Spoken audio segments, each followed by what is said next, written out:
Get ready to succeed using our cutting-edge, high-trust strategies and achieve the success you've always dreamed of both on and off the job. Welcome to Todd Duncan TV. Are you ready? So in this episode, I want to talk to you about 3 mistakes that salespeople make and how you can avoid those mistakes. I think that as we contemplate and recall back maybe to why we got into selling in the first place, at least for me, it was about making an impact in people's lives, and as a result of that, making money doing that. And when I realized that there was a direct correlation between certain activities that I would be engaged in and the amount of chances I had to impact people, and therefore then the amount of money I could make, I got really clear on these disciplines. And as I began to lead others and coach others and talk to sales groups around the world, I began to recognize both through observation, through real world coaching, and even through psychological and character trait diagnosis and diagnostics that salespeople miss 3 things, and they miss them fairly routinely. And for all the marbles in the world, I have no understanding why they miss these things, because they're the most obvious things in the world. But these 3 mistakes are costing you a lot of money. The 3 mistakes that we look at are really systemic to how you build your business. And your results today are not a direct reflection of the decisions or the actions that you took today necessarily, right? It could be that today's results are a function of what you did or didn't do yesterday, or a function of what you did or didn't do last week, or a function of what you did or didn't do maybe a month ago or maybe a year ago. And what I find that most salespeople begin to experience is, without knowing these 3 and without locking in on these 3, they tend to have kind of these ups and downs in their business. So loan originators, real estate agents, people that are reliant on client interaction and engagement of that client, all are part of the audience that this message is designed for. So what are the 3 mistakes? What are the 3 mistakes that you make potentially? Maybe even that you could improve in, and that you're not making them all the time, but they are nevertheless mistakes. And how does the lion's share of salespeople then get on in the world if all they use continue to make these mistakes? So what are the mistakes? Mistake number 1 is the mistake in the area of acquisition. I'll talk about each of these as we come back to them. Mistake number 2, which is costing you even more than the mistake oriented around acquisition, is follow-up. And mistake number 3, which is costing you more than the mistake of follow-up or acquisition, is in retention. So let's talk about these 3 things. What is acquisition?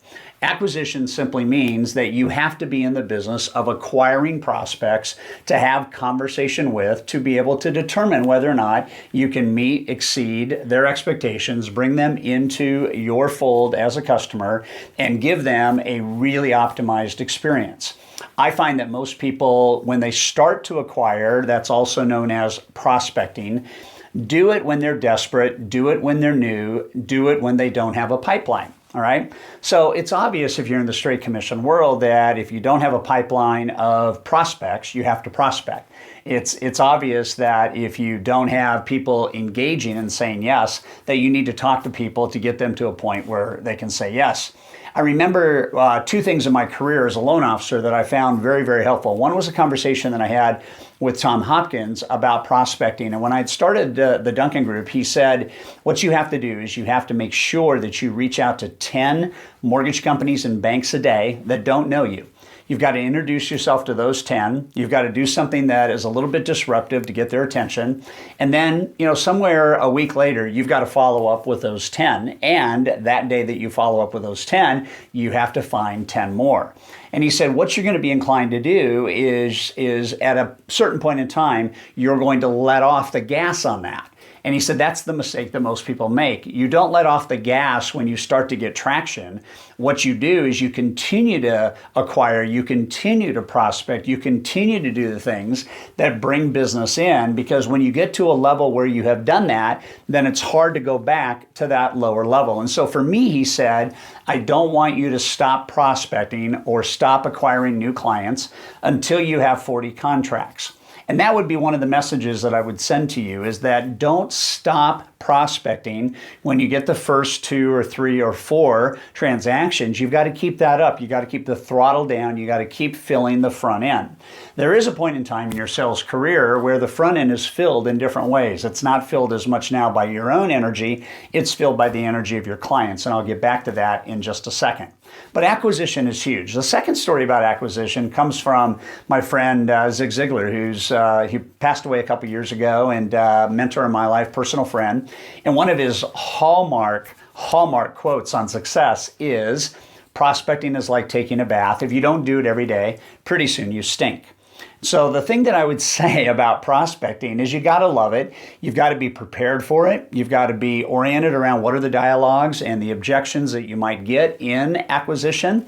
What are the things that you need to do that are different than most of the people that are in the same business you're in terms of leveling that skill up a little bit. And when you look at acquisition as a way of life and not a one-time event, then it leads naturally to the second mistake. And the second mistake is the mistake of not following up. And I know that I could probably just ask you, if we were in a virtual world and I could see your hands, to just put your hands up if you think that you could do a better job following up. And I bet you most of you, if not all of you, would put your hands up. And even as a business owner, I find that continually helping our salespeople realize the value of follow-up is probably one of the most important skills and gifts that I can give to my organization. See, the interesting thing is if we're going to go out into the business and we're going to acquire, we have a plan, we need to talk to 2 people a day or 3 people a day or 4 people a day, right? Well, the acquisition leverage is absent without follow-up. If I have follow-up, then I have leverage on my acquisition. And the more I follow up, the less competition I have, because we already know that most people don't follow up consistently, routinely, and on a regular basis. So I remember interviewing one of our top producers. His name is Jeremy, and he had a particularly interesting philosophy around following up. And I asked him in an interview, I said, so how long do you follow up with a client that hasn't used you yet? And as a loan officer, he said, I follow up until they buy or they die. And it was a very interesting comment, because his attitude towards follow-up was, it's never a matter of if, it is only a matter of when. And one of my hallmark character traits of successful people is they have that attitude. It's not a matter of if, it's just a matter of when. The when will be predicated upon the value of your follow-up, the consistency of your follow-up, and the caring attitude with which your follow-up allows you to connect, instead of just send things or put them in routine auto marketing or things like that. So acquisition is important. It gets cash flow going. Follow-up is important. It makes cash flow happen exponentially more. And that follow-up should be routine. So what are maybe the days of the week that you follow up with certain client titles? Maybe you have people that are in process. Maybe you have people that are in contract. Maybe you have people that haven't even looked at homes yet. Maybe you have people that have asked you to call them in a year. Maybe there's people that have said, call me in 2 months. When I started the Duncan Group, I had people that said, call me in 6 months. We'll be thinking about our speaker next year. Then call us next week. We're just getting together with our group to figure out what we want to do in terms of training in the year to come. Call me in a year. We're taken care of right now. I've even had some clients say, you don't need to follow up because we don't vendor base our training. And even in that case, I had a chance to work with this company and do some pretty critical things that allowed them ultimately to become a client of ours by adding value to them. But the acquisition has to be consistent, but the follow-up has to become part of the DNA of your organization. So is it a couple hours a day? Is it a couple days a week? What is the sequence time in which you and people on your team can administer an outward action that allows your follow-up to go up? Because here's what's or to become more effective and in fact go up. The reason why this is so critical is because if I don't have good follow-up, I got to spend more time acquiring. And if I spend more time acquiring, I go backwards in my cash flow. If I've already got expense in an acquired customer, I have to convert at a higher level. I got to go from a 15% conversion to a 16 to an 18 to a 22 to 24, 25, and it's all based on my follow-up. So what are the routines and what are the ways in which you do that? What are the questions you ask that determine when you should follow up? And how do you engage people in a professional follow-up commitment so that they look at you and say, you're unique, you're different, right? Then we drop down from acquisition and follow-up to retention. You'll notice there's $3 signs next to retention. Why? Because retention gives you a double whammy. First of all, retention is important because if you want a client for life, you have to engage with them and talk with them during their life. But in the business of loans or in the business of buying or selling homes, there are what are called repeat sales cycles. A repeat sales cycle for a home loan borrower might be every 4 or 5 years. A repeat sales cycle for a first-time home buyer might be 3 years from now.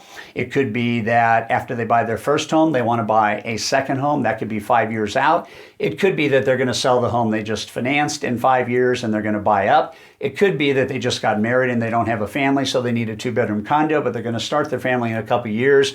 And voila, they need a 3-bedroom home, a 4-bedroom home. The repeat sales cycles are missed often in our business. Sellers become buyers, buyers become sellers, borrowers become referrers in the marketplace. And this is the second reason why my retention has to be really strong. If I want to build my business and get to big bucks, what I got to understand is I want every one of these. I never, ever, ever, ever, ever want to miss a repeat sales opportunity with a client that I've acquired, a client that I have followed up with and served, a client with whom I want a long-term relationship.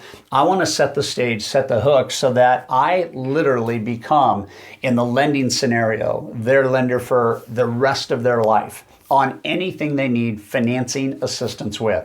If I'm a real estate agent, I want to be involved with them for the rest of their home ownership life. Not just the first one, not just the second one, but maybe the third or fourth purchase. Some of those cases, they become investors. I want to help with that. I want to be their guy. I want to be their gal. When you put these two things into play and you start to realize the economic value of a retained client, the sky's not even the limit on how much business you can do.